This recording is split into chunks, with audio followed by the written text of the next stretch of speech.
Welcome back to the next chapter. I have a very special guest right now. We don't do a lot of podcasts, but I feel like in the one-on-one basketball community, there's no person more important than Terry Hosley. So big shout out for you to step in and be involved. Appreciate you, man. Yep. So yeah, I kind of just wanted to get right from the beginning and just talk about like your journey as a basketball player and kind of how you got to creating the Free Smoke Tour and all the stuff that you're doing out there. Yeah, man. Well, it started with, like basically, I'm gonna just say, bad mistakes I made younger. So it like, held me back from like certain like, opportunities like to go further in basketball, like after college and things like that. So, just being around in the community, being around the neighborhoods or whatever, we all from our city. I'm pretty sure it's a lot of other cities too, but we love like playing one-on-one for like money and things like that. So that's what that's what I became known for, just like the neighborhood legend, the neighborhood hero type of thing. They used to always like name me and all that.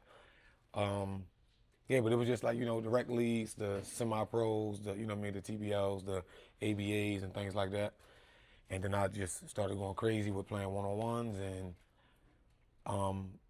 my boy Matt Buckets, he was like, yo, we should just ride around everybody neighborhood, whoever the best guy, we just going check up. And ain't got to be for no money no more, because the money games in our city started to become like, really violent, and like it either like end with fights or end with like guns drawn or a shootout or somebody actually getting shot or somebody getting murdered and things like that. So we just, wanted to like try to see if we could just find people that was competitive enough to play a game as if he was playing for $15,000, but it was really just for free, for bragging rights and for respect and things like that. Started doing that like 2018, 2019, and then it got cold again, so it was just back to like the regular leagues and things like that. And then the COVID summer came, 2020, but like piggybacking off of 2019, we really thought we had something because people were starting to come together in our city with it. People from different cities were starting to respond to it and things like that. So in 2020, we had like big plans for it, but then COVID came. And it like, took the rims down all over the city, but it was one court where the rim stayed up because it wasn't owned by the city. And that was Green Spring in West Baltimore. So we just decided to go over there every Sunday the whole summer. And, we ended up having 300, 400, 500, 600 people sometimes every Sunday throughout the whole summer. We got shut down one summer. We had to talk to the mayor and the governor, the chief of police, the major in that district, and they thought because of the name Free Smoke Tour, it had something to do with like marijuana, things like that. They didn't understand, but once we, really explained what was going on, they gave us the keys to go back over there, and then they started coming, watching, and helping us give out masks and things like that, so that's how, the Free Smoke was really like created. Yeah. Now, when you were first starting to do all this stuff, like, were you guys documenting these things? Like, were you filming them? Where were you distributing them at the time? It was mainly like Instagram and Facebook. I have probably around like 2010, I played a big one-on-one game in our city for like $5,000 where I beat the guy 11-0, and I had that on YouTube or whatever. I did like, like a little like introduction. I was sitting at the computer and then I played the game or whatever. But, by the time it got to that, we wasn't really like, like, I'm not gonna say we was familiar with YouTube, but we wasn't really like, that wasn't really a part of the plan because we really didn't know what it was going to turn into. Yeah. But after that summer, it got cold and people was like, damn, I can't wait to it get hot again. I want to see this. I want to see this. So, we were sitting down, in our circles, and we was just like, look, I said, man, I think we can just really turn this into something like the same way I used to do plays or comedy shows. We can get people to pay to come inside to watch these things. We can make floor seats and things like that. I said, but maybe we can figure out a way for people to be able to see this that won't be there. So that's when we came up with the live stream pay-per-view thing with Union Media at the time. And so January 2021, we started doing inside events. We did the floor seat thing and the pay-per-view and things like that. And, it was allowing money to come back. And then I was, trying to, pay the players or whatever. And, I had the vision to like, hopefully turn into something where players could like make some money, make more money, it grow and it grow and it grow. Yeah. Not that it had to be just me and my brand. It could have just been, anybody. But I just that was my vision, just for like players that was like locked into the one-on-one scene. Yeah. At that time, was there anybody else that you knew, like as a group, that was trying to do something of a similar vision, local or just anywhere else? I know Jay Will in Brooklyn. He was doing like one-on-ones or whatever a few years before that, but theirs was like, just unlimited dribbles. Like New York, they love like dribbling or whatever. So that was like their thing. We started off like that, but then we wanted to go to more like a limited dribble setting, because that's how we like worked out when we did workouts and things like that. So to that extent, as far as like being inside events and things like that, I know Surf Rel and Joe from Jersey, they was doing their thing as well. At that time, I don't know if our vision was the same, but I'm saying, I know they were another party that was throwing like inside events. Sean Yeezy and my boy Drew. A little bit after I started, they started doing their inside events as well. So it was a few of them, But I think as far as all the dynamics of like all that we had, like all together, Like, just with like the rules, Like everything, the pay-per-view and everything like that. When we first started it, I wasn't aware of anybody else that was doing it quite the same. It was a couple of but Jersey, they didn't do pay-per-view, but everything else they had. Yeah. So we was kind of like, we was like a year before them, as far as I know, but they were right there, like neck and neck with us. Yeah. Yeah, I mean, that just kind of goes into my next question that I had for you of like, I've been seeing a lot of talk in the community of like where did one-on-one really originate? And obviously we're never gonna be able to trace it back to like the very first one-on-one that was ever played, but as far as like the cities or the states where one-on-one was the most prominent and there was groups and organizations starting to, actually do something with it and find a way to monetize it, find a way to organize it. Do you feel like that was a DMV thing or a New York thing or? I feel like, and this is, no cockiness, I feel like it was Free Smoke Tour. Yeah. And there's nothing wrong with that. You know what I'm saying? Like, when I'm saying like, because I look at it like this, right? When it started, it was just unlimited dribble thing, no rules, no referee, everything. The essence of one-on-one was a street ball thing. And it was deemed soft if it was like a lot of calls and foul calls and things like that. So bringing a referee into the mix was a big gamble, right? But we did it. Bringing rules into it was a big gamble, but we did it. Being able to have free throws, but it started with just like the top of the key three as the free throw. Yeah. That was a big risk, but we did it. Trying to like just charge people to buy tickets to come watch it was a gamble, but we did it. So it was like all of those things, combined. I feel like, we was the first to do all of those things collectively. We was the first. Yeah. So do you feel at times that where this community is and how big one-on-one basketball has become, do you feel like you guys get overlooked? Absolutely. I feel like we get discredited a lot because, we might not have, my brand might not have elevated as such as others. You know what I mean? And I feel like that's okay. You know what I mean? Like for me, my vision was for players to make this into like a career. Because one-on-one basketball will be, as far as some players go, it might be a lane that some players can go to college, but they don't really want to because they into this more. You know what I mean? Especially when the way that it's monetized now, right? But I think certain brands and certain groups of people, they get into positions and they feel like their positions is higher than the people that at the beginning. So then they tend to like try to discredit it. That's how I see it a lot of times. Yeah. Yeah, I definitely, I do think like a lot of times the fans in this community tend to, they like will leave slick little comments to just like kind of increase the toxicity because there's a ton of toxicity in the community. So I think when they start to like see an open door for a narrative to be made, then they start to all believe it and they buy into it. And I think, as big figures in the space, you do gotta be mindful of what you say because it can undermine certain people and people can really believe what they want to believe or what they're hearing. Because to be honest, like there's not a lot of people that even the beginning of TNC, they don't know how the next chapter got created and why it got created. So they're just tuning in now and they don't know that before TNC, there was Free Smoke Tour and you guys were doing all this stuff, and they're just looking at where it is now, and they judge all of the current situations and the relationship dynamics, and they don't really care to do their research on the history of where it all began and why things are like, why there's tension in certain spots. Yeah, I believe like if okay, so let's say next chapter, right? Y'all are like probably like the biggest one-on-one platform. If not the biggest, definitely one, two. But y'all most likely y'all the biggest, right?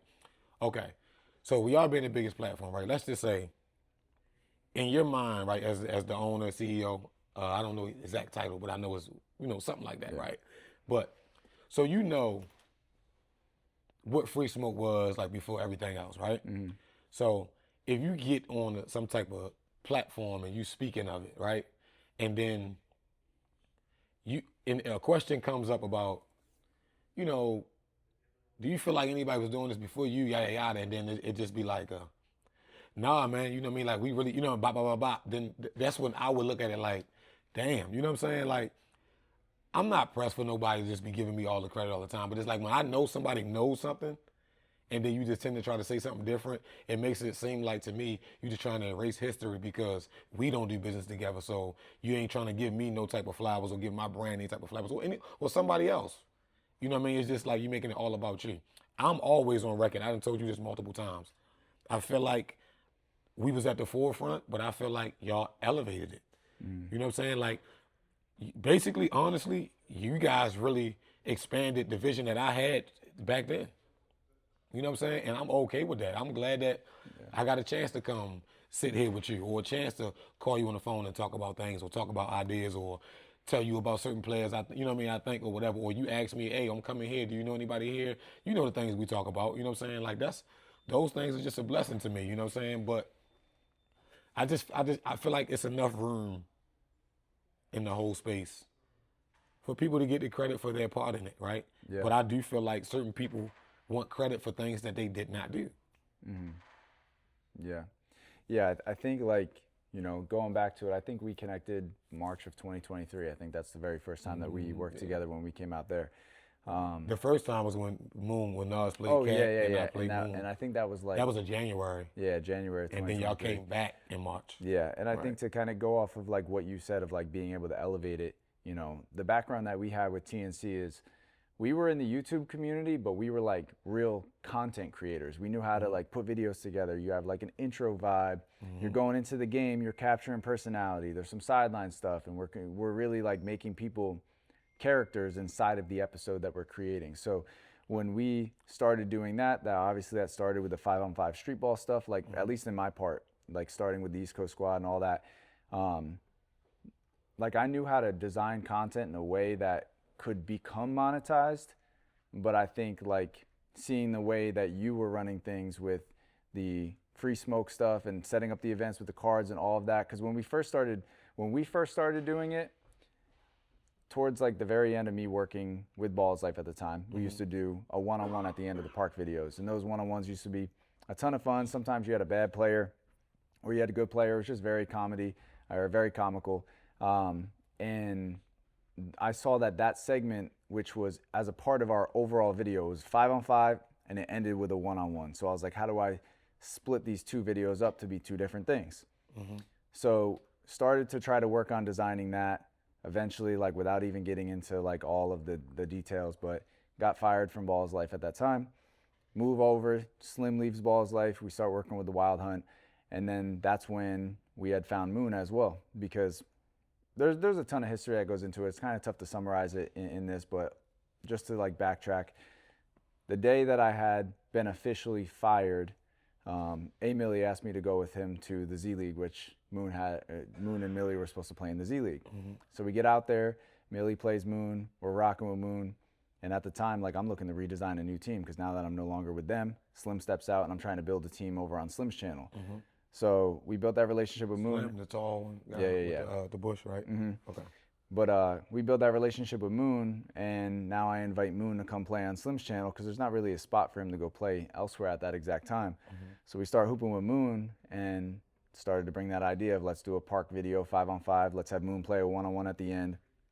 And then we're able to post those videos separately. We're able to pay Moon out for his one-on-one at the end of the video. we started doing that over and over and over again until there was one day up in Tampa where we did a 5-on-5 run, and at the very end of it, he played the best player in the gym, which happened to be Nas. So Moon and Nas check up. Nas beats Moon. We're like, holy shit, like the guy that we're trying to claim as like the best one-on-one street ball player in the world, we're trying to build him up. He just got beat.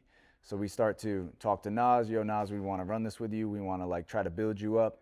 Soon as Nas starts joining our team, we're trying to promote him as the best one-on-one player. We're building him up, And in order to get these guys paid, I started to create just plain one-on-one videos. Yo, Nas, I'm gonna get you a matchup against this guy. We're gonna meet up at the gym. We're gonna play however the video does. We're gonna agree on how we're gonna split the money off that video. And then we started to just stack those. And that's how I was at first getting these guys paid.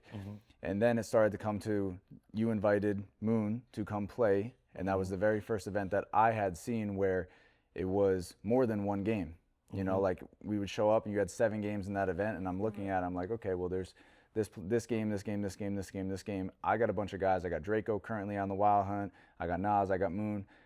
Maybe I can set something up of my own where I can try to like travel around with these guys, create some content, and help get them paid while doing it. Because it's basically what I was already doing, like designing like a whole plan in place for everybody to make money on YouTube. And sorry, this is like very long-winded. I'm just trying to piece together the very like history I've, you know, it's a lot. But so after we do that event, the next thing I'm thinking of is like, okay, maybe we go up to North Carolina and we go do something there. So playing that event, we had 7 games on the first day. Then we came back the second day, 6 games, and it was pretty much over after that point. Once I started doing individual videos and I was able to pay everybody individual money, and then it expanded into where we're at today, which I feel like I feel you as well of starting something and not really feeling like you get like the credit that you deserve on that. And like that's why I'm gonna give my credit to you guys, because I saw what you guys were doing, and I just tried to put my own twist of like I knew how to do YouTube videos, I knew how to create content. So and you told me that, and when I played Moon in Baltimore that day, you told me. Yeah. When you said you hooked up with Frigga, you was telling me like the vision that you was doing, and I was like, yeah, I love great production. I love watching great production or whatever. Yeah. Because remember you you probably don't remember this, but you showed me how the intro of me and Moon video would be. And I was like, yeah, that's dope. You know what I mean?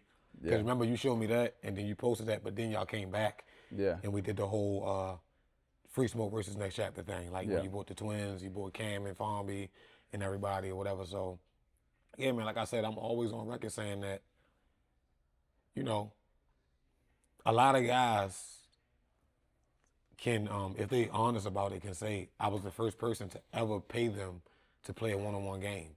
But what you guys did was just, it was unbelievable. You know what I mean? Like y'all really turned it into one of the biggest things in the country. Yeah. You know what I mean? And that's what I'm saying. Somebody being in my position, I have no problem saying that. And I feel like that's how everybody should be. It takes 5 seconds to say, hey, shout out to such and such. And then boom. You know what I mean? So. Yeah.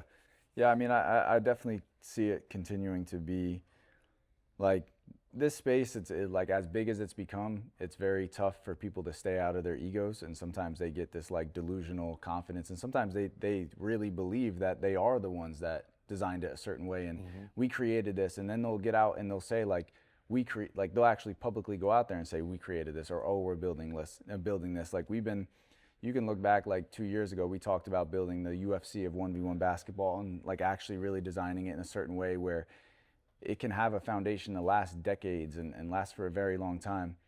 And I just feel like it's kind of easy for people to just come in and like a lot of new fans that are watching for the first time, you can get out there and be like, we're building it.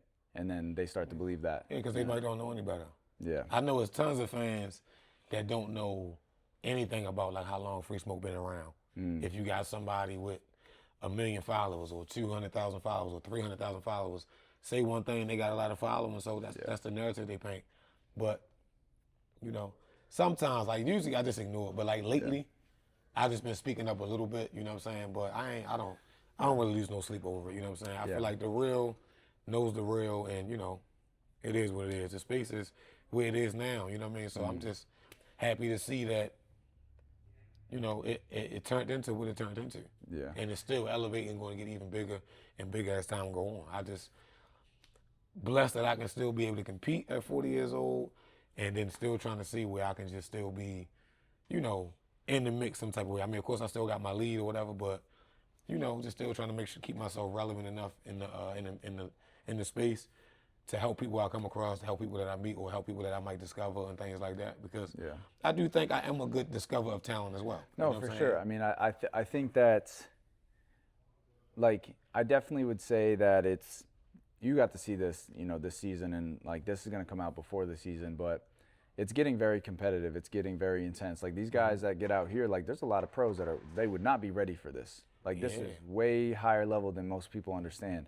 And also to be able to play the schedules that you're playing. You're playing one game, then you got to sit for 2 hours. You play another game, sit for 2 hours. You got to play another game, and there's constantly new bodies coming in ready to take you down.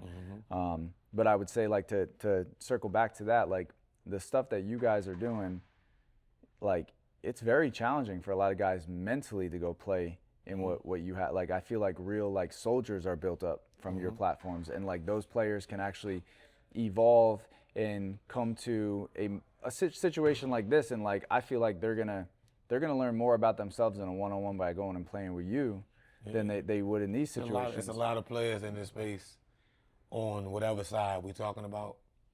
They got their dog from playing the Fish Smoke. Not everybody, but it's a lot of the top 10 people came through there. You know what I'm saying? Like, you know, I don't have to say their names. You know, they just said it on record a few times. So no, for sure. You know what I mean? Yeah. But, and I think there's just, like you said, the dog, like there's a lot of mentality aspects that you get by going into the environments that you have where everybody is on the court talking shit to you the whole time, and you know that there's sideline bets that are happening on you. So if you lose, like people are going to be real tight. So like that extra pressure. And there's definitely a lot of pressure here because there's two different pressures. It's like the in-person pressure is a lot bigger with what you got. When that video comes out. But then the video pressure of here. And there's a big audience, so it's like, you know what I mean? So it's like, even if you do take an L, you at least want to make sure you show out, or, you know what I mean? You gave the fans something to be like, okay, it's a tough loss, but we like him. You know what I mean? You get that a lot, though. Like, tough loss, but, man, you need to bring him back. I see that a lot of time on y'all page. Y'all need to bring such and such back. And there's a few times I seen people like, I was like, damn. He lost 1, 2, 3, 4, but every time he lost, he was just like amazing though. So it's like, you know, so. And to like also go back to just one thing I forgot to mention in the last segment that we were talking about is, I feel personally that if you are going to be involved in the community, I do feel like you need to come forward with, there's a little bug in here. You do need to create something that's like authentic and that adds to the community, that's like you're actually putting your own twist to it. Like if it is just going to be a full copy and paste, then I feel like you can't speak as you started it or you created it. You started, you created it, or like the visionary for where it's going to go. Because the only difference at that point, and this is something that we've been discussing for a very long time, there's going to be a moment where somebody comes in with more money than anybody else has in this entire space. It happened with Nike when And1 was the thing. And it's like, somebody could come in right now and say, oh, I got $10 million. I'm going to pour $100K for this player to play, $100K for this player to play, take all of the games, take all of that. And then as a community, they're still going to go watch those games because they're interested and they're happy that they're happening.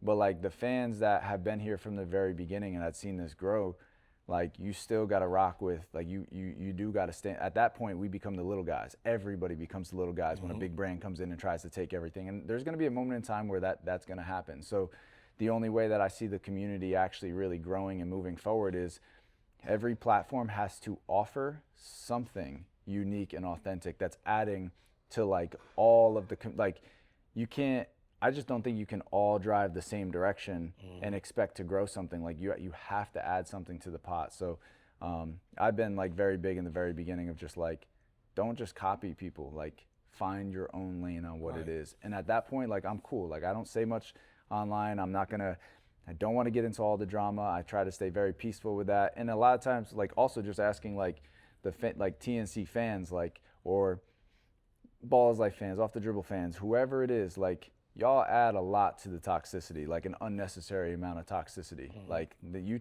do want to create a divide. As much as you say, oh, it'd be awesome if everybody worked together, you guys are just as responsible for creating that divide because of the things that you comment under the post. Because if 100 people are commenting to a player, like man, you can't mess with those guys over there, and boom, boom, boom. You're eventually going to get to that guy, and it's like rage baiting people into doing things that they don't really want to do, and sometimes you're rage baiting them to do things that they're going against their morals on. Like, we have a lot of loyalty on our platform, like, and I have a lot of loyalty with my guys. It is very, very easy for me to go hit somebody up and ask them to come play that are not a part of TNC, because they'll even hit us up to come play.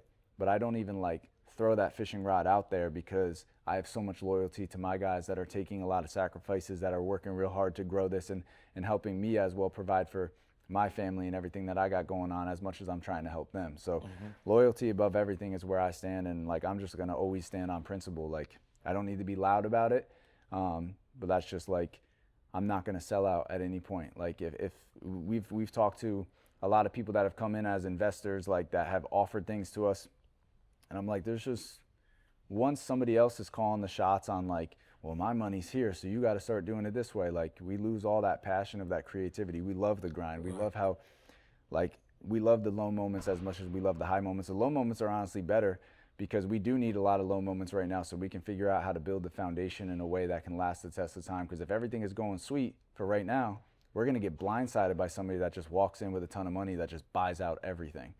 And that's why, like, we've chosen to do the things that we do. And again, just to like get that off my chest to you, of like, 100% want to give you the credit, because the inspiration of what we had designed came from being involved in your event, like being able to see exactly how it was laid out. So I don't want to like hide that and erase history. So that means a lot, man. You know, I always say this, right? People don't never realize, you know, like, just how hard that shit was, right? You gotta understand, like, you done this millions of times, right? Where you have to control your event. You gotta control the crowd, right? But you see how hard it is to do that when you got everybody going crazy and you got top-notch security, right? I just want people to try to imagine, like, you doing this shit outside, right? 600 people outside. It's 50 guns outside, right? And you are the person responsible if anything happens. You know what I'm saying? That's a whole lot of pressure, man. Yeah. It's a whole lot of pressure, man. So that's why guys that was like built on free smoke, and you hear them go off somewhere and they say, I'm not free smoke, I'm this, or, you know what I'm saying? Like, that shit hurts sometimes. Like, when you speak about the loyalty and things like that, like, I'm not going to sit here and say, as the CEO, as the business owner, I did everything perfect. I did not. But I was learning all of the stuff, because none of this shit never happened before. You get what I'm saying? Yeah. So I was learning how to, like, implicate these things. I was learning about how to, like, pay players, you know what I'm saying? And it was like, I wasn't working with like a ton of money. I was working with 9 to 5 money. 9 to 5 money, I was married, 7 children, you know what I'm saying, all together. You know what I mean? So that shit was rough, you know what I'm saying? But I really appreciate those guys that, like, you know, that, like, stuck with me. You get what I'm saying? Like, a lot of people was on the team, and a lot of people just wanted, like, money right away. Yeah. You know what I mean? And it was, you know, they looked at all of the, like, people in the crowd. Yeah. Oh, Terry must have made this much. But you don't understand, these people that's coming in doing this live stream, they high as shit, Yeah. right?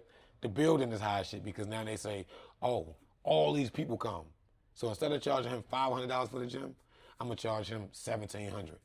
And I'm going to change it Saturday night when the game was on Sunday. I ain't got no choice now, right? I done sold 300 tickets. I ain't got no choice but to pay it.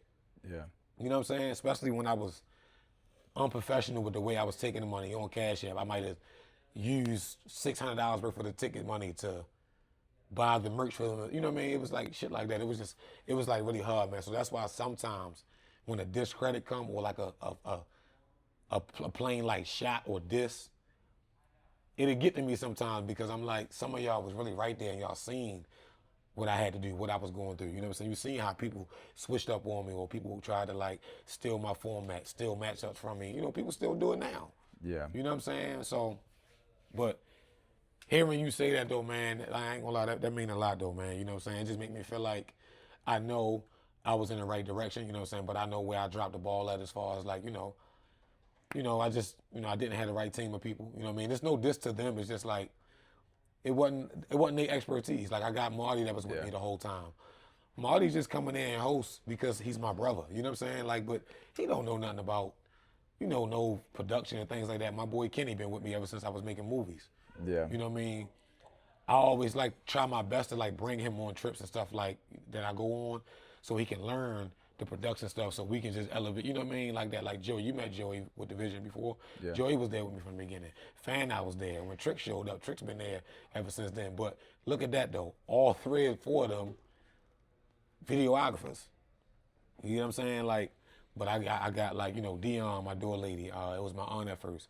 I got Katrina as like event manager. But it's like, it never was like a real staff. You know what I'm saying? I was like learning all that shit. You know what I mean? So it's like, I like people came through there, they made their name and they got they followers and, you know, got their brand and they took off. You know what I'm saying? And when they showed me love, when it was time to get a love back, I appreciated it. You know what I'm saying?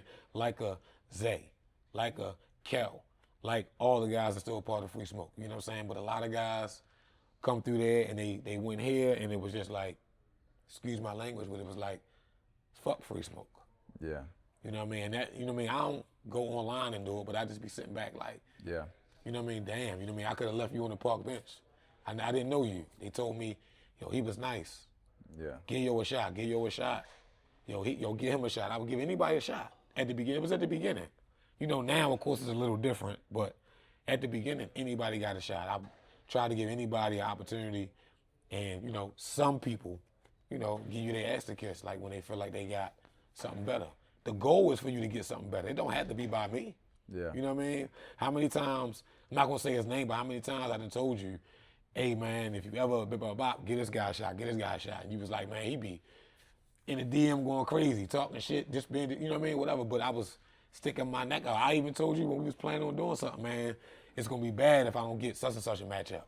Yeah. When I could have just said, fuck that, Scotty going to pay me? Shit, I can use the money. I'm going to just let him sit out this time, you know what I'm saying? But I was trying to go hard for you. Go hard for certain players, and I ain't get that in return from everybody. So sometimes that gets to me, whatever, you know what I mean? But we still here, we still elevating, we still rocking and rolling, you know what I'm saying? So, you know what I mean? You live and you learn with certain situations though, man. Yeah.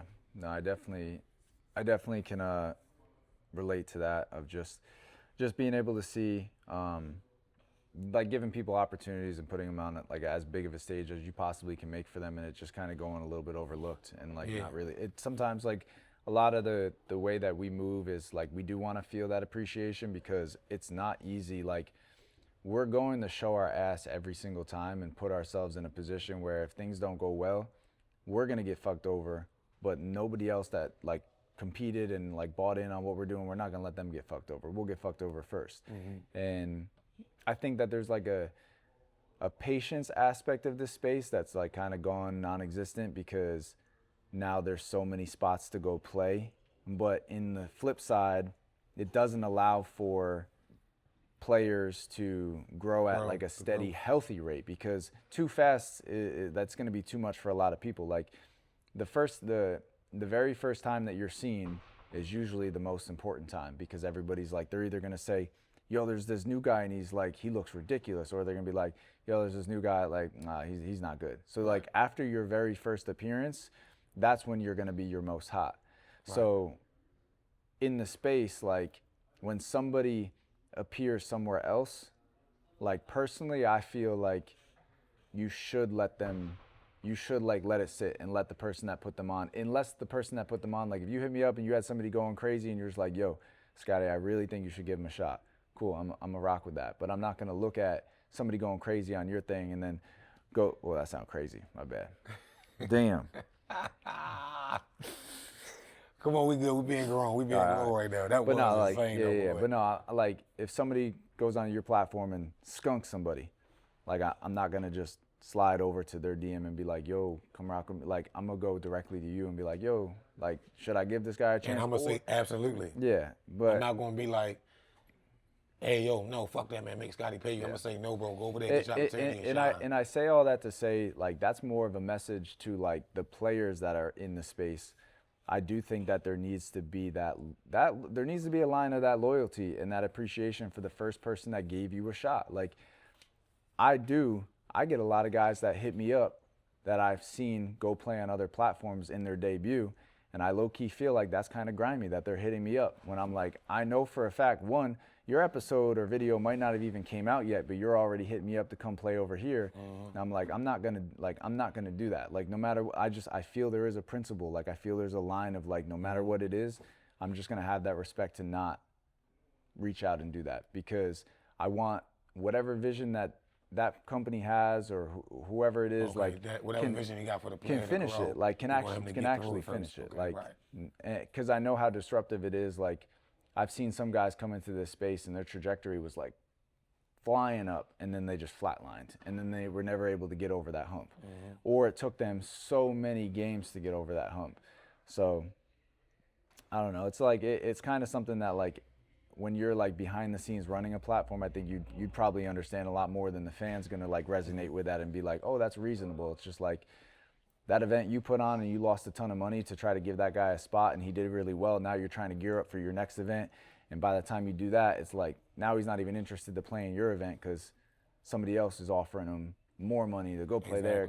Then it's like now my relationship dynamic is messed up with that person. And it's like. And this is the thing. If you say something, right, or if you feel away, the narrative is going to be, oh, you hating on his opportunity.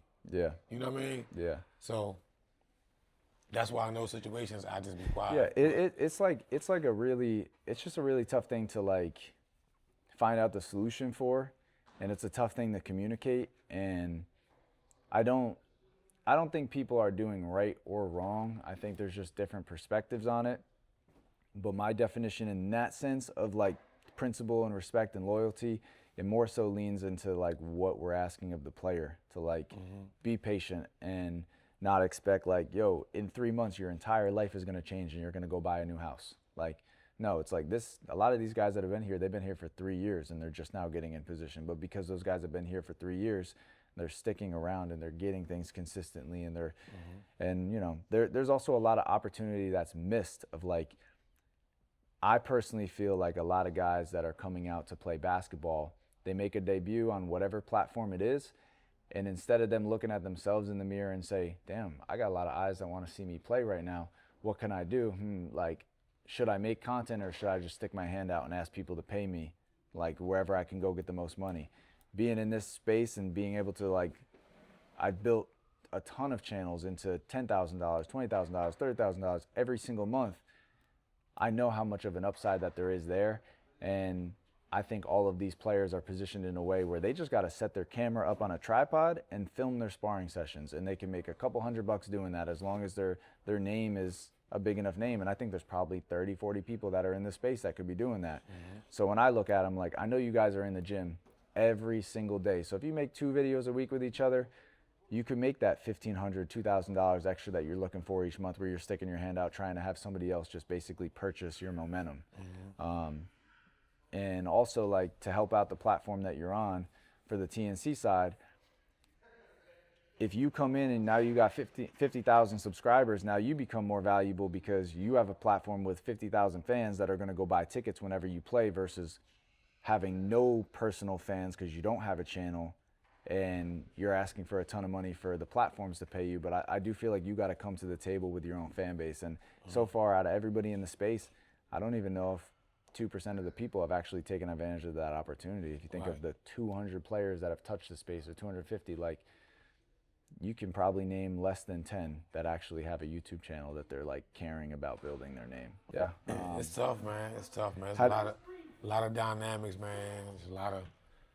How do you personally feel? I'm going to ask you this before I answer it, but being referred to as like a smaller platform, do you feel like, I guess it depends the context, but do you feel like it's meant to, like, when you get called a smaller platform, is that based on your followers or based on your impact in the community? I'm gonna be honest with you, right? I can't sugarcoat shit, right? So it depends on who's saying it and how they're saying it. You get what I'm saying? Like, and I'm not saying this because I'm sitting here with you. If I heard you say, X, Y, and Z, we can go to a smaller platform like a Free Smoke. I don't take that as a shot, right? But if it's said by somebody else, like, I don't know. It's like how it's said. But all in all, no, I don't take it. I don't feel no way about it. You get what I'm saying? Like, I know I don't have the biggest platform, right? When you think about everything that comes into the biggest platform, like to make it a big platform, I know I don't have the biggest platform, but I know what my platform impact is in the culture. Yeah. Right? And I'm okay with that. You know what I'm saying? Like, I'm fine with being in the lane that I'm in. You get what I'm saying? Like, I got respect for people, and the people that I respect got respect for me back. You know what I'm saying? The people I show love to me back. And, well, not all people I show love to show love back, but you know what I mean. So, I mean, I don't take it no way, but I mean, I do know when somebody is trying to say it like, you know what I'm saying? Like taking a shot at me, like, cause I seen a poll one time. It was like an awards or something, and it was like underground platform of the year, and it was like 6 platforms on there, and I wasn't on there, right? Or the big platforms, I wasn't on there either. So I know that was like a clear shot at me. You know what I'm saying? Because of who it was coming from. But stuff like that's okay. You know what I'm saying? But Yeah. Yeah. I'd say to answer that, if I was asked that question, just my opinion is like, I see, if I were to say smaller platform, it would be because if you brought 2 new guys to play against each other for the very first time, it might not get the biggest amount of viewership. But by no means are you a small platform, because that matchup is going to reach the community in a way where even if 2,000 people watched that game, I'd probably say like 5 to 10 of those 2,000 people are going to watch that and be influenced to put them in a position of I'm going to see them. Like, I'm going to see them if they go play. Like, right. So smaller platform in the sense of you might not individually have the power to like single-handedly push somebody's following real high, but it's big in the sense of the cultural impact of like nobody's going to be swept under the rug. Like, if somebody's tough and they play on your platform, they're going to get found out about. Right.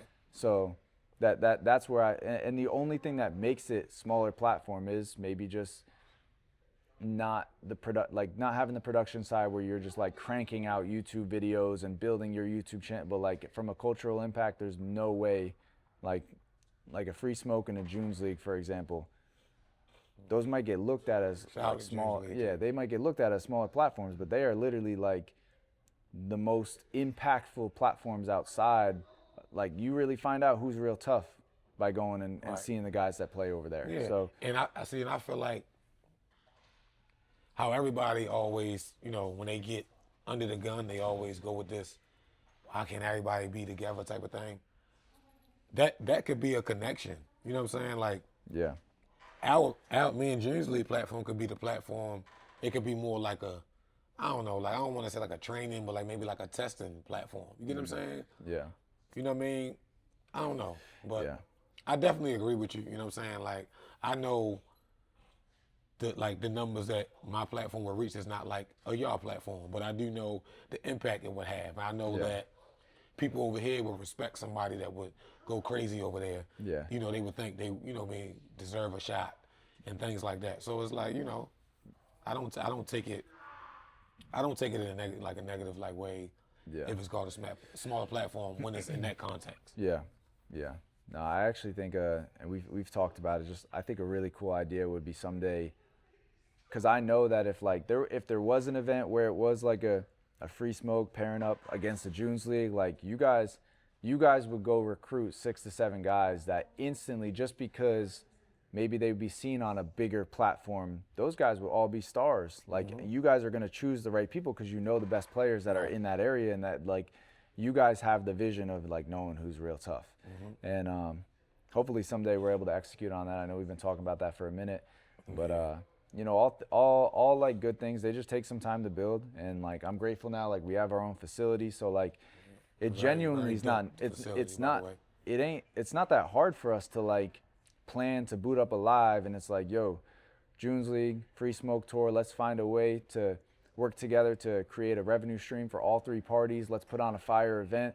Let's just stream it and like, you know, like let us be a way that we can host it to help make you guys a lot of money and help make those players popular throughout the space. Because we also understand like the way that this is growing, you can't hold guys back from going and playing places because there's a lot of money in the space. So it's like certain guys are going to go, and like we've just kind of accepted that that's going to become a thing.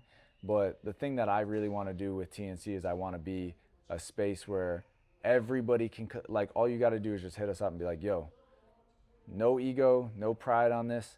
How can we work together and how can we make it happen and how can we put on the best event that we can do? This is what I want from it. I want to make sure that we're taken care of in a fair way, the players are taken care of in a fair way, and let's just build something. And it's not going to be like the very first time that we do it, nobody's going to walk away with a lot of money. It might be the second time nobody's going to walk away with a lot of money, but by the third and fourth time, now we're actually making some good money. So it's just like anybody that is listening, like if we do an idea like this and we have platforms that get involved and we're able to host them and produce everything, like you can't come in and just like try to like take everything out of everybody's pockets for yourself. Like you gotta want to build something. So yeah, you definitely can't be greedy. You gotta be ready, prepared to go through a grind. You know what I'm saying? Yeah. So, but I definitely think that, you know, the idea we talked about, I definitely think that's a dope idea. You know, I'm 100% on board with it. It makes sense for all parties, in my opinion. So yeah. What do you? I guess last question, unless you have anything that you want to talk about, but what's really next for Free Smoke Tour? What do you guys want to do? Well, you know, we just trying to get like more like on a better production and like better, like, you know, or not better because we ain't doing it in a while, but like a streaming side of things. So, you know, we want to test some things out, but I mean, just going forward, I'm just afraid to like try certain things if it's not going to look the best. Like, you know what I mean? I want it to look nice. Yeah. So just figuring out a way that I can just, you know, do that and, you know, be able to like afford it and make it look nice enough to like, you know, put on a nice event. So I'm just working on that and then working on running my events more like professional. You know what I'm saying? So my last event was like the first of like many that I did this. A lot of people told me, they gave me good feedback of like they like the changes, and it's not all, I didn't make all the changes yet, but I made some minor changes like into the right direction. Yeah. And people was like giving me the feedback I wanted, so I know I'm going in the right direction. You know what I mean? It's just taking the baby steps. You know what I'm saying? Not rushing. We got an event coming up on April 25th. You know, we're looking to just to make that an even better one, and then try to work on something, you know, bigger going forward. You know what I mean? But just taking our time more, you know, not just rushing events together and things like that. Yeah. How big is your team right now? Like when you're planning all this stuff, does a lot of that, does it pretty much all fall on you, or is there? Well, before like the planning all fell on me, but it's getting there where as though like I have somebody that's like an event manager for me. And, you know, just people that's helping me like put together matchups, reach out to players, you know, helping me fly players in and things like that. Like I got an assistant now, you know what I mean? I got an event manager and an assistant. And I know it might don't sound like much, you know what I mean, for how long I've been doing this, but I was trying to do all of that shit. I was trying to like edit videos myself, post them myself. I still don't know how to put like the scoreboard and like that, you know what I mean? But I got somebody, you know, I got like a pretty good editor now, like a better editor or whatever. So, you know, it's just taking the baby steps, man. And, you know, and honestly, like just watching y'all, man, learning from y'all, you know what I'm saying? Like I know I don't have like as much as production equipment as y'all got, you know, because y'all got a lot of shit, you know what I'm saying? But but I'm also learning like what's not good by like seeing like what y'all got going on, you know what I'm saying? Like, so trying to have the best possible production with the most simplest stuff that we can, you know, we can get, and just try to utilize every pocket that we can do, you know, like renting equipment and you know, just things like that. Actually searching for people that know how to like work their equipment the right way, into like editing, like into videography, you know what I mean? Things like that, so we can just possibly get the best, you know, whatever. Yeah. How challenge? I want to ask this question because you're a guy that you actually got to book outside players and you got to discuss what you're going to pay them and all that. How difficult of a process has that been pretty much since this like YouTube side of this has really emerged. Man, it's stressful, man. You know what I'm saying? Because I got the relationship and the like love and respect from a lot of the players that's like big into this space, but I definitely understand that like, you know, a price is a price and business is business. It's tough, man. You know, it's tough when you know you're working with like, you know, without a sponsor at all. I just figure it out, man. I ain't gonna lie. I just figure it out. You know what I'm saying? But it's super stressful, especially when you run into almost every time I drop a card that got 6 games, almost guaranteed, 2 of the games gonna have to get switched. Yeah. Or 2 of the players gonna have to get switched. Somebody just back out the last minute. Yeah. Somebody block the game behind the scenes that you don't know about. Somebody get injured. Somebody at the last minute change their price real crazy. And that potentially means that somebody's blocking it, making them charge more, or they really don't want to play, so they're trying to jump up to something that they think you can't afford, or, Yeah. you know, whatever. But it's just, you know, it's all of them things is just like stressful. You know what I'm saying? And then you just hope that you get great games out of like the event. You know what I'm saying? Like mind you, like you did a season, right? Mm-hmm. I know it's, you know, it costs y'all money to do these things, but had this didn't look how you needed it to look, don't nobody ever got to see it, right? In my situation, I'm throwing an event, so it's like if all 5 games turn out to be shitty, everybody's seen it. You get what I'm saying? Yeah. So it's just like you always got you nervous about that. You're nervous about the players showing up on time. I don't know. You just real nerve-wracking, man. Because you know, mind you, I think I'm probably on my April 25th. I think will be my 52nd inside event ever, and probably like 4 times I think out of like 52. Everybody that was supposed to play when I posted it a month before the game, all of them actually played. It almost never happens. Like 90% of the time, Yeah. something got to change. Yeah. Sometimes it works out for the better. Sometimes you be like, damn, I wish. And you feel like since YouTube basketball's really picked up, has it gotten worse? In some aspects. Yeah. I think it made some players grind more, care about it more because they wanted to be YouTube stars. I feel like it made some people divas, or it made some people not respect the game, you know what I mean, as much, or not respect other brands, or not respect other people and things like that. Yeah. But I feel like some people came from the bottom, became a YouTube star, handle their business, but also show love to like people like where they came from. Yeah. And do you ever like sit there and like, I know you said like your price is your price, but I mean, when you're not making YouTube videos, or I guess you're not doing like pay-per-view stuff, you're not having any sponsors, I'd imagine like a lot of these times like you'd be losing money on Absolutely. an event.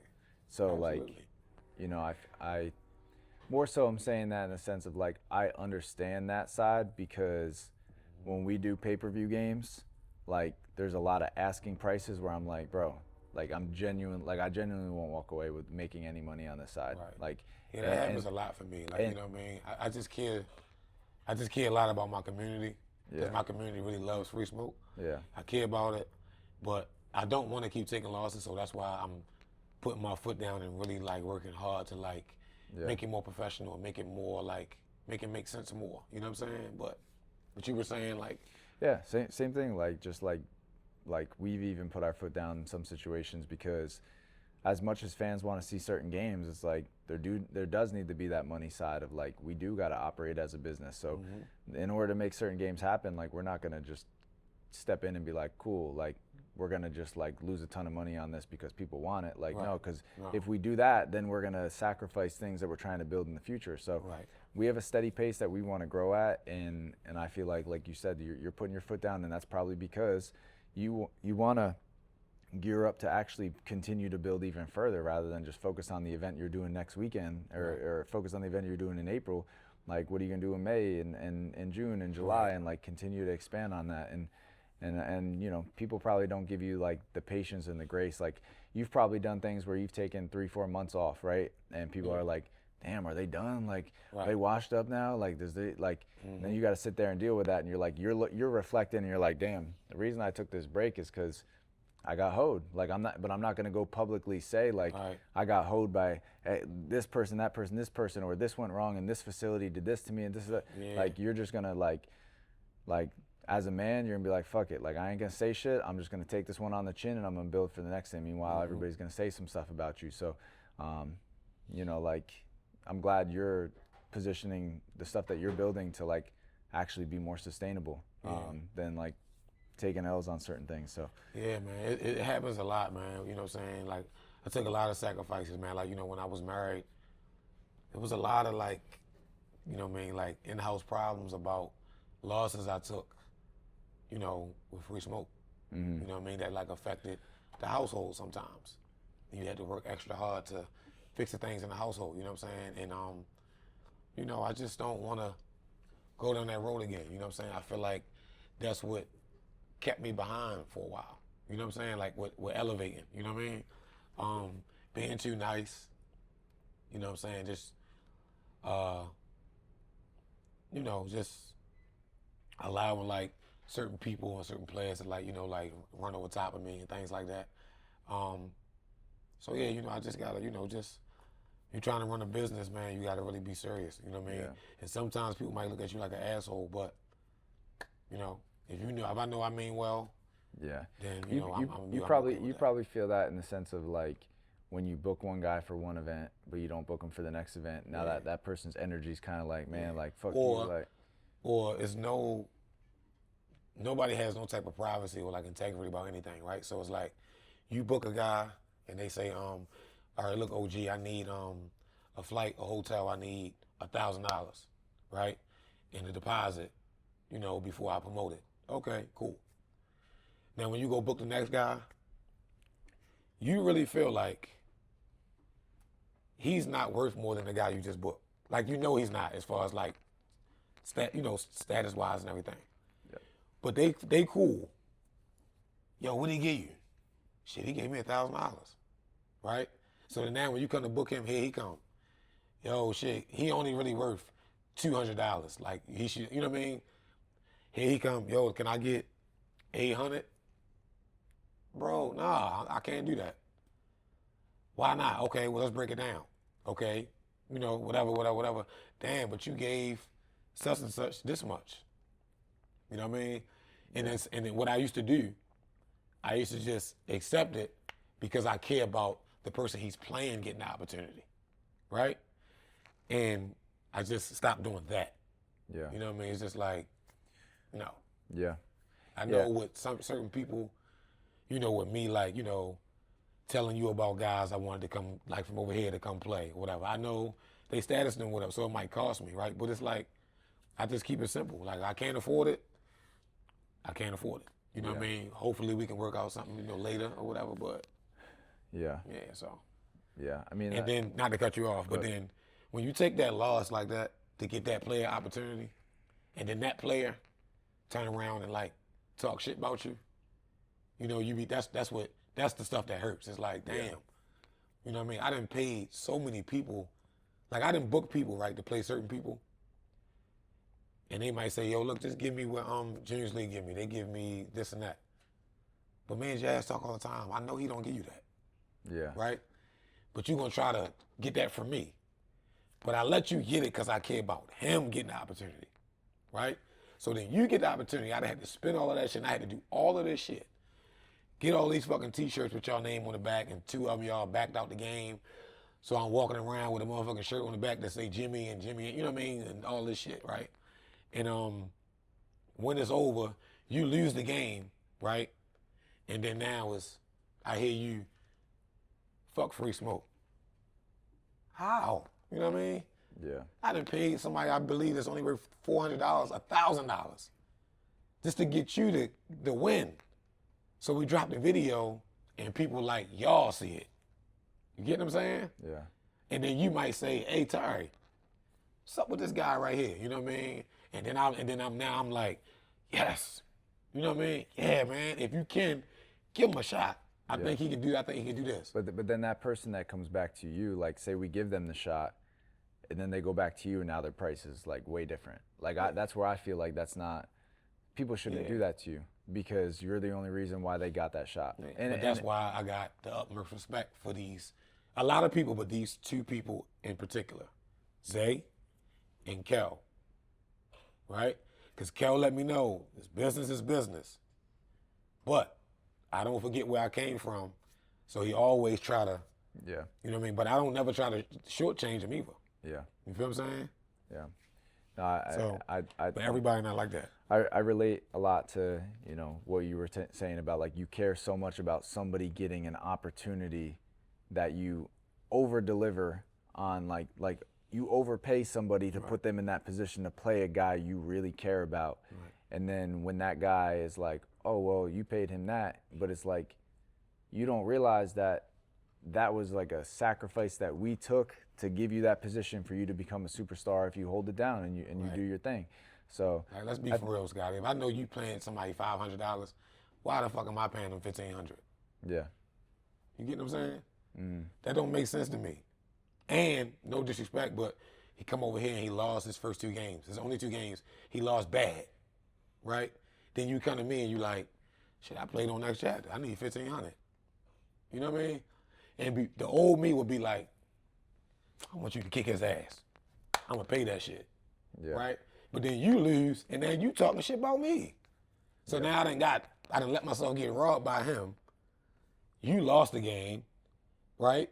Now you talking shit about me, so now I just lost the little $400 I gave you and the $1,500 I gave him. Now I'm $1,900 I lost. Yeah. After the event, everybody loved the event. All the players got what they got. All the staff got what they got. And the person that did all the work, technically, I walk out with nothing. Yeah. And at the time, walking home to an angry wife. You know what I mean? Yeah. Ain't no way that's all we got. You know what I'm saying? And I'm like, well, shit, I had to pay such and such. She don't really know nothing about it, but like, she like, hold up. Even she know, he lose every fucking game. Why you paying him this? You know what I'm saying? But people don't look at it like that. They look at it like, hey, Kel making money, Nas making money, right? They making money, Cam making money. Shit, I won 2,000. Bro, you gotta earn that shit. Yeah. You gotta earn that shit. You know what I'm saying? Yeah. I mean, they also have 25 games under their belt. Right. 30 games under their belt. They also, at one point in time, were doing it for free. Exactly. So, yeah, I mean, I'm 100% with that. I just think, like, a lot of people want to, like, cheat the process and jump the line. And especially, like, if you're not winning, you shouldn't even be thinking about the money. You should be thinking about, I gotta win. Like, yes, how do I get better? How do I and it's also opportunities, like, again, when we're talking, like, the idea of a smaller platform, go get your reps up elsewhere where it still matters that you're out there playing and you're getting your wins and your losses, but, like, less people are going to see that necessarily, where it's like the games that we do this season, you might get 500,000 people that watch that and judge you. And, like, the game you just lost by 2 points, you might not have lost that game by 2 points had you prepped with going and playing there and learning things about yourself. And, like, you might have came here and won by 10, and now you look great over here. Because everybody asking for you and all of that. Yeah, the only way that I feel like you really get better in ones is by playing ones. Yeah, and you got to play. You got to play different styles of ones. Right, different places. Yeah. Different, the way they call the game, different atmospheres. All that shit matters. Yeah. Because I don't want people to think that if you can succeed on Free Smoke, that it'll just be easy to play on TNC. That's what a lot of people think. Yeah. That's not the case. That's not the case. Empty gym, 1,000 people, 300 people, it's all different. Yeah. Referees is different. The format is different. The players are different. Like, they do different shit. All that shit is different. So when you getting your reps up everywhere, that matters. You know what I'm saying? But it's just that people look at it like, I want to be a one-on-one YouTube star. But I just want to jump to be a star. Because I can call Cam and talk to Cam. I can call Kels. I just want to be like them. Yeah. But you got to understand, look what they went through. Yeah. When Kel played his first game in Free Smoke, when he almost got skunked, he was down 6-0, and he came back and won 11-10, he got no money for that. He came back, that was in February. He came back in May and played a kill car. They bet like 11, but he got paid $150. You see what I'm saying? Yeah. But then he started doing his park takeover shit. He started doing his content shit. he took off. Yeah. But it was a process. Even look at Kelly. He got hurt, was out for almost 2 years or something almost. Yeah. And they like, yo, he going to cry. I said, yeah, that's work. He had to come back from that shit. Lost, right? Well, he beat Pat, but then he lost to Keon. They started dissing him like they was forgetting about him. He had to really get back to where he's at now. Like, that shit is a process. Yeah. They like, hey, man, but you won't pay us this, but you go get book camp. I said, bro, I done a lot. Yeah. I said, bro, I done a lot. I think, like, the responsibility that I personally feel that we have on TNC is, like, to actually put on paper the things that are okay, like things that are acceptable and unacceptable. And I think that there just needs to be structure, and like we've created, like, even for us, like, if you're gonna be on a pay-per-view card, the pay is gonna be this for the first game, second game is gonna be this, third game is gonna be this, because if you start to open that door of negotiation, like you said, someone's going to find out he made 1,000, so now they're going to ask for 1,000. Then they're going to find out that guy made 2,500, so they're going to ask. These two guys are now going to ask for 2,500, and then it's going to be a never-ending domino process.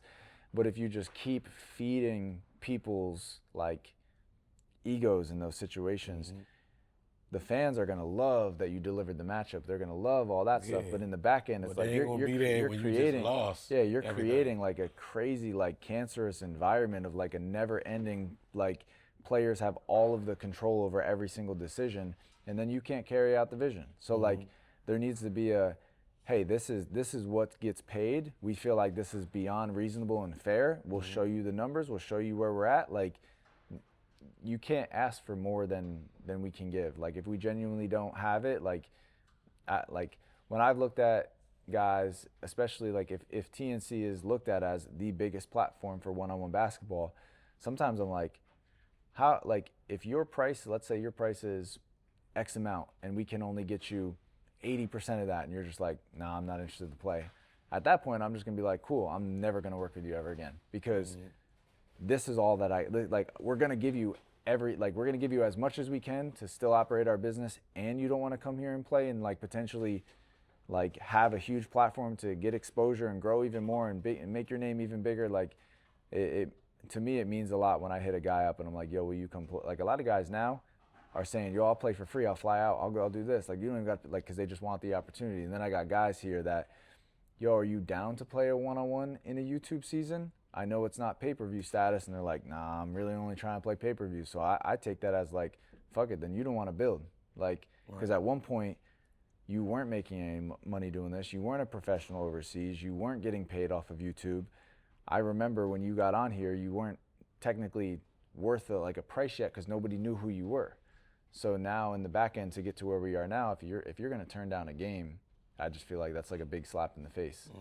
Or if you're going to put us in a bidding position where it's like, well, he wants to offer me that and this wants to offer me that, then I'm just going to be like, no, like, I'm good. I'll bring the next guy in.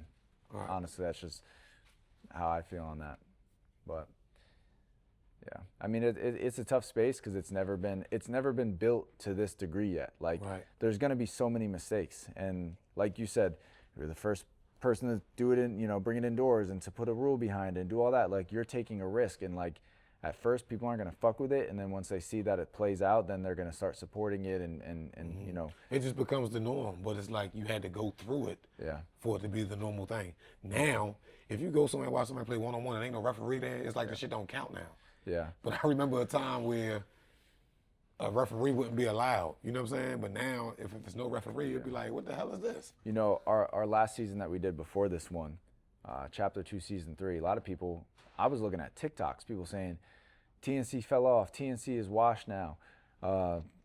They just said a ton of stuff, but what people didn't realize, we did that entire season to invest into this season. We had to go find new players.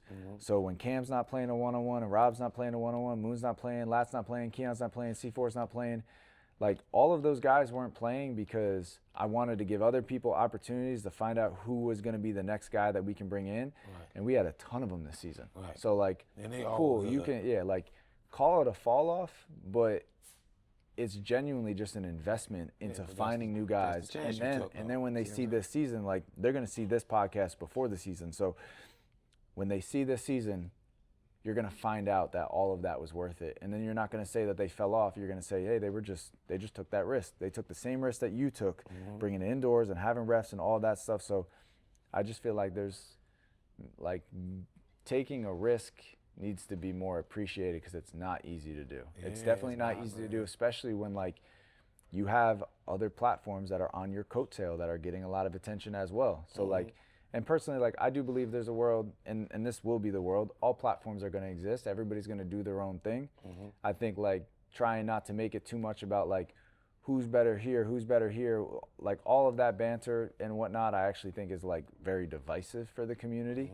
So instead, it's just offer your shit.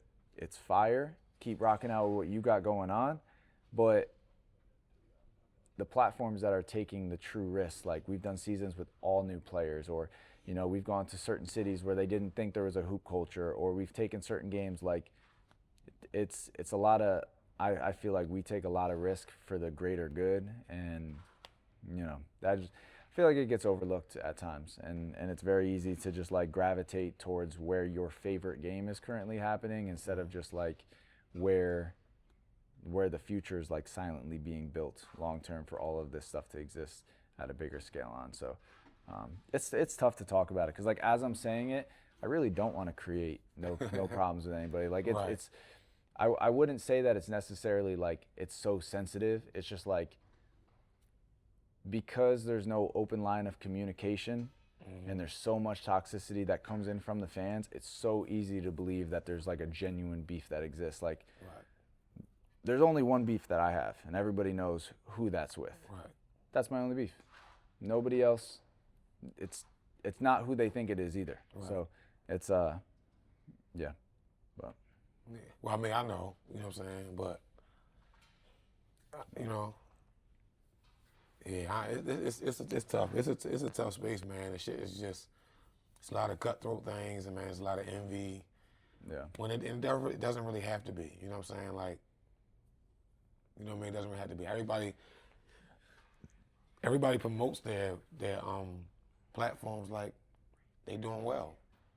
So I don't see the reason for, you know what I mean, all the toxic stuff. You know what I'm saying? Yeah. So For sure.